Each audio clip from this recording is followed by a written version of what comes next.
మాజీ CM TDP అధినేత చంద్రబాబు ఉండవల్లిలోని తన నివాసంలో అత్యంత వైభవంగా మహాచండీ యాగం సుదర్శన హోమం నిర్వహిస్తున్నారు.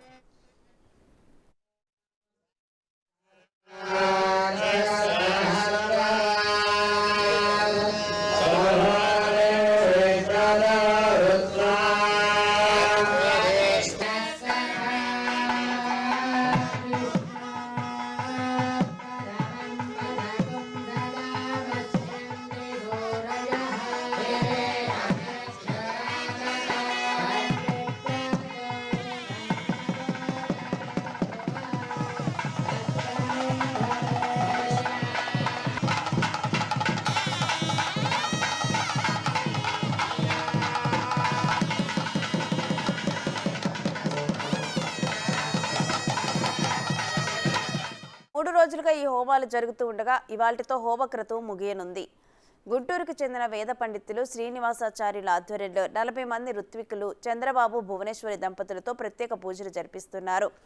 ఈ యాగంలో కృష్ణా, గుంటూరు జిల్లాలకు చెందిన పలువురు నాయకులు కుటుంబ సభ్యులతో కలిసి పాల్గొన్నారు.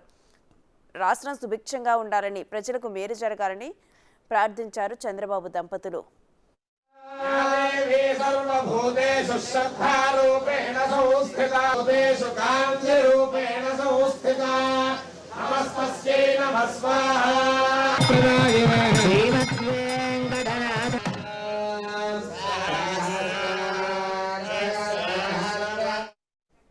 ఇక ఇదే అంశానికి సంబంధించి మరిన్ని డీటెయిల్స్ మా ప్రతినిధి శివ అందిస్తారు ఫోన్ లైన్ ద్వారా. శివ,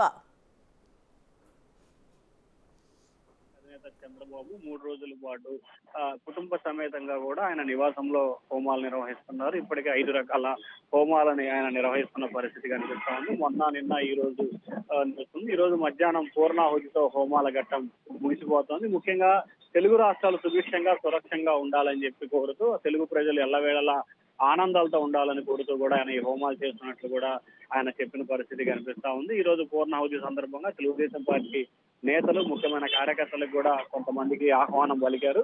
నిన్న మొన్న అయితే మొదటి రోజు, రెండో రోజు మాత్రం కేవలం ముఖ్యమైన నాయకులు 10-15 మందికి సంబంధించి ఆహ్వానం పలికారు. కానీ మిగిలిన ఎవరిని కూడా పిలిచిన దాఖలాలు పూర్తి స్థాయిలో హోమం మొదటి రోజు, రెండో రోజు కూడా పూర్తి స్థాయిలో జాప్యం కూడా జరిగింది. అంటే ఎవరికి కనిపించకుండా చేసిన పరిస్థితి అయితే కనిపించింది. ఎవరికి అనుమతి లేకుండా కూడా హోమాన్ని అయితే నిర్వహించారు. అయితే ఆయన ఏదైతే ఈ హోమాలు నిర్వహిస్తున్నారో చంద్రబాబు సతీమణి భువనేశ్వరి, చంద్రబాబు జైల్లో ఉన్నప్పుడు కూడా ఆమె అనేక మొక్కులు మొక్కుంది. ఆ మొక్కులన్నీ తీర్చుకునే క్రమంలోనే ఈ హోమాలు కూడా నిర్వహిస్తున్నారు. దాంతో పాటుగా తెలుగు రాష్ట్ర ప్రజలు సుభిక్షంగా సురక్షితంగా ఉండాలనే దాన్ని కోరుతూ కూడా హోమాలు చేస్తున్న పరిస్థితి కనిపిస్తా ఉంది. ఇప్పటికే 3 రోజుల పాటు నిర్వహిస్తున్న హోమాలకు సంబంధించి కూడా ఒక చర్చ అయితే జరుగుతుంది. పూర్తి స్థాయిలో చంద్రబాబు పూజల కంటే ఎక్కువ హోమాలు తదితర అంశాలకు ఎప్పుడు కూడా చాలా దూరంగా ఉంటారు ఆయన. కానీ మొదటిసారిగా కూడా ఆయన హోమాలు, అందులో 3 రోజుల పాటు హోమాలు నిర్వహించడం, అందులో చండీ యాగం అత్యంత ప్రాముఖ్యత గల చండీ హోమాన్ని నిర్వహించడం కూడా పార్టీ శ్రేణులైతే ఆనందం వ్యక్తం చేస్తున్న పరిస్థితి కనిపిస్తా ఉంది. మరొక వైపు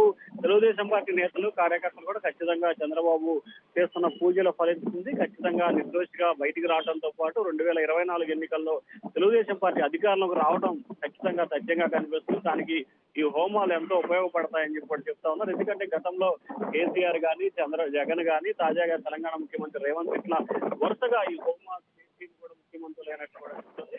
గతంలో స్వరూపానంద స్వామి కూడా హోమాలు చేయడం మూలంగానే అక్కడ కేసీఆర్, ఇక్కడ జగన్ ముఖ్యమంత్రులు అయ్యారని చెప్పి కూడా నా హోమ ఫలితమే అని చెప్పి చెప్పిన పరిస్థితి మనం గమనించాలి. ఈ నేపథ్యంలోనే దీనికి అనుగుణంగానే చంద్రబాబు కూడా ఈ హోమాల్ని నిర్వహిస్తున్నట్లు కూడా భావించారు.